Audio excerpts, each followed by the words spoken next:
ए शुभम रावत है, शुभम रावत है, शुभम अरे शुभम रावत। आप लोगों ने ये वीडियो भी देखी होगी। ये वीडियो है एक अहमदाबाद शहर के एक बैंक की।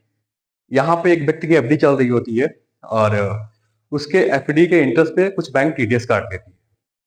तो जब व्यक्ति को पता पड़ता है तो बैंक आता है और बैंक में आकर के वो बैंक मैनेजर से मारपीट करता है। मारपीट करने का नतीजा ये निकलता है कि उसके अगेंस्ट एफआईआर हो जाती है और उसको पुलिस उठा के ले जाती है। तो ये सब उसने क्यों किया? क्योंकि शायद उसको इनकम टैक्स रूल्स नहीं पता होंगे या टीडीएस के रूल्स नहीं पता होंगे, या जब वो एफडी करवाने आया था तो उसको बैंक ने क्लियरली बताया नहीं होगा टीडीएस के बारे में। सो आज के वीडियो में हम यही बात करने वाले हैं, कुछ एफडी से संबंधित महत्वपूर्ण बातें तो जो शायद आप लोगों को नहीं पता है बट आज पता पड़ जाएंगी। सो ये वीडियो आपके लिए बहुत इंपॉर्टेंट होने वाला है। अगर आप एफडी करवाने का प्लान कर रहे हैं फ्यूचर में या आपकी एफडी चल रही है तो ये वीडियो आप लास्ट तक जरूर देखिएगा, वीडियो बहुत इंपॉर्टेंट है। सो आइए शुरू करते हैं। सो दोस्तों, मेरा नाम है सीए रोहित और आप सभी का स्वागत है मेरे यूट्यूब चैनल फिनटेक नॉलेज पर। तो दोस्तों, अगर आपकी एफडी किसी बैंक में चल रही है, किसी बैंक में चल रही है या कोऑपरेटिव बैंक में चल रही है या पोस्ट ऑफिस में चल रही है, किसी में भी चल रही है, और उस एफडी पे मिलने वाला जो ब्याज है वो अप टू 40,000 तक रहता है, तो आपको घबराने की आवश्यकता नहीं है। उस केस में टीडीएस नहीं कटेगा। बट अगर 40,000 से 1 रुपए भी ज्यादा हो जाता है पूरे साल का ब्याज आपको उस एफडी पे, तो उस केस में बैंक एक फिक्स रेट से उस पर टीडीएस काटेंगे। तो बट अगर आप एक सीनियर सिटीजन हैं तो उस केस में ये लिमिट 50,000 हो जाती है। अगर 50,000 से 1 रुपए भी ज्यादा हुआ उस केस में टीडीएस काटेगी। और जो ये इंटरेस्ट की जो लिमिट है ये ईच बैंक की है, मतलब अगर आपकी 4 बैंक में एफडी है तो चारों बैंक में अलग अलग लिमिट देखी जाएगी, इसको एक साथ जोड़ करके नहीं देखा जाएगा।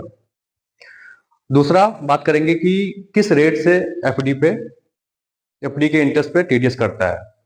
तो as per income tax act एक सेक्शन है 194A, उसमें ये लिखा हुआ है कि अगर आप पैन सबमिट करते हैं बैंक को at the time of FD, जब आप करवाने जाते हैं बैंक उस टाइम पे अगर आप पैन सबमिट करते हैं उस केस में 10% की रेट से आपके इंटरेस्ट पे टीडीएस कटेगा। फॉर एग्जाम्पल, अगर आपका ब्याज साल का 50,000 बना, उस केस में उस पर 10% मतलब 5,000 रुपए टीडीएस बैंक काट ले।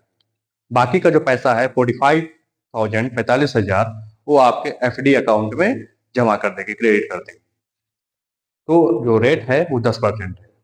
बट अगर आप पैन कार्ड सबमिट नहीं करते हैं बैंक को जब आप एफडी करवाने जाते हैं उस समय, तो उस केस में जो रेट हो जाती है वो 20% हो जाती है। तो हमेशा इंश्योर करें इस बात को कि जब भी आप एफडी करवाने जा रहे हैं तो पैन कार्ड साथ में लेके जाएं और पैन कार्ड को सबमिट करें। वहां पे आपकी जो रेट होती है वो कम हो जाती है, अदरवाइज बहुत हाइयर रेट से टीडीएस करता है।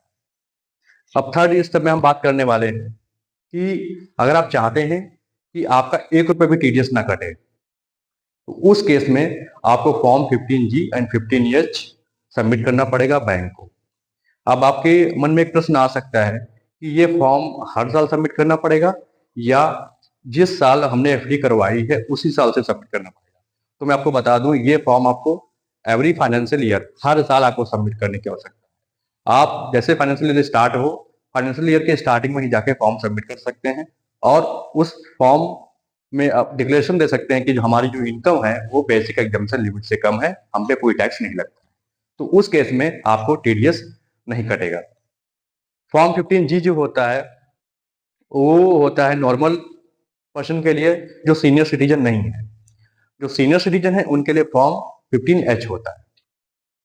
तो एंड फोर्थ स्टेप में हम बात करने वाले हैं कि अगर आपका टीडीएस कट भी गया है, किसी भी कारणवश से आपने फॉर्म 15G सबमिट नहीं कर पाए हैं या कोई और भी कारण भी हो सकता है, कट गया आपका टीडीएस, तो उस केस में आपको घबराने की आवश्यकता नहीं है कि आपका टीडीएस कट गया, आप क्या होगा। आप नॉर्मली एक आईटीआर फाइल करके उस इंटरेस्ट को रिफंड करवा सकते हैं। आपको बैंक में जाकर के मारपीट करने की कोई आवश्यकता नहीं। इसका लाइव एग्जांपल है, मेरे फैमिली मेंबर में एक लोगों का टीडीएस कट गया था इंटरेस्ट पे, और इनको जब पता चला उन्होंने मुझे इन्फॉर्म किया, मैंने उनका आईटीआर फाइल किया और विद इन 6 to 7 डेज उनका पैसा डिपार्टमेंट से रिफंड हो गया था। तो इजीली रिफंड हो जाता है, आप आईटीआर फाइल करके पैसा अपना रिफंड करवा सकते हैं। तो ये रही कुछ महत्वपूर्ण बातें एफडी से संबंधित। और अगर आपको वीडियो मेरा अच्छा लगा हो तो प्लीज़ लाइक जरूर कीजिएगा।